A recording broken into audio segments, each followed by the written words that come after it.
Surprise, surprise! My name's Raye, and this is VCC Connection. I have been thinking about, the word in our title, connection. And what happens when we connect with people? I'm supposed to be connecting with you with these little talks. Connection. To me, that means I get to know you and you get to know me. That is a connection. So today, I'm going to let you get to know me a little bit, or at least know something about me. Lots of you know me, and lots of you don't know me. You just know I'm Bob Combs' wife. That's it. So a little bit, and this is a little bit. I was born and raised in Chicago, Illinois.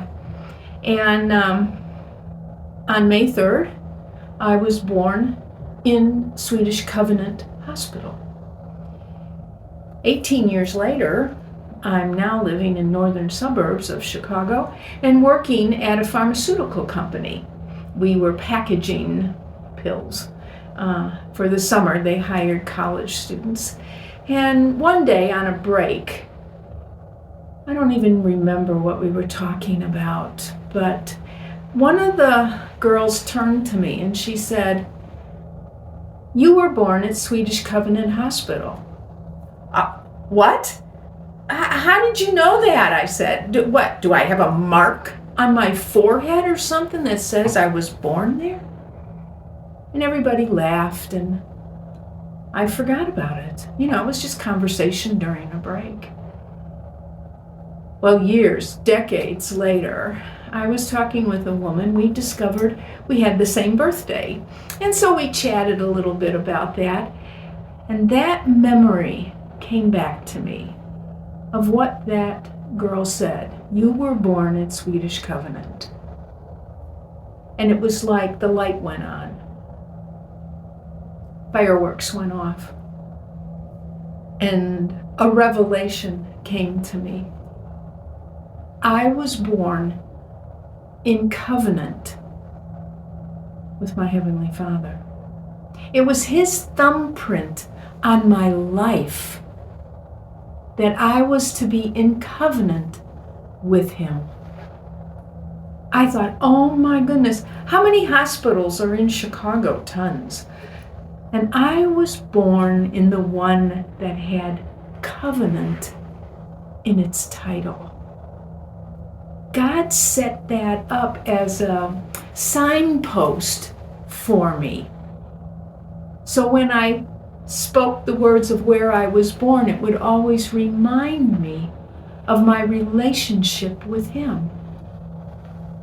He wants each of us to be in covenant with Him. That's our purpose, to be in covenant with Him. He wants us in relationship with Him and with one another. Covenant. I was undone.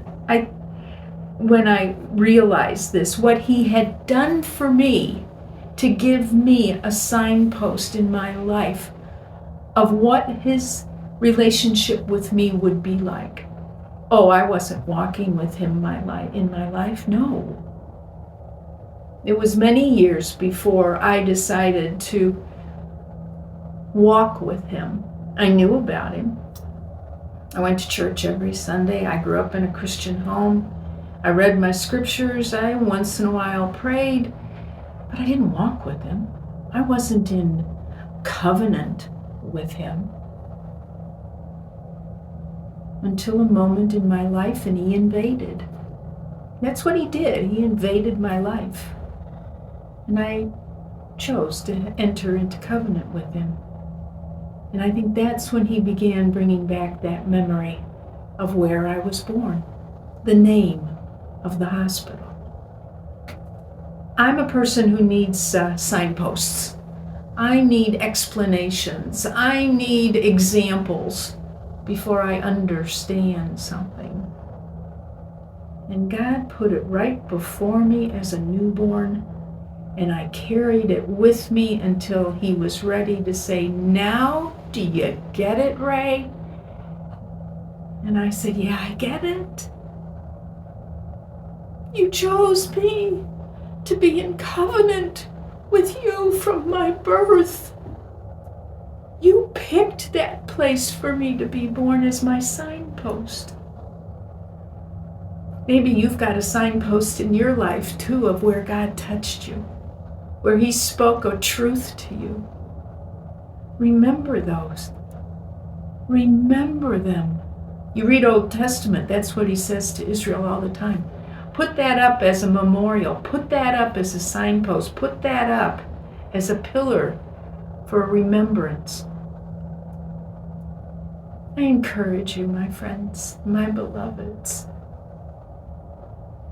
Find those signposts in your life again. Open your eyes to them.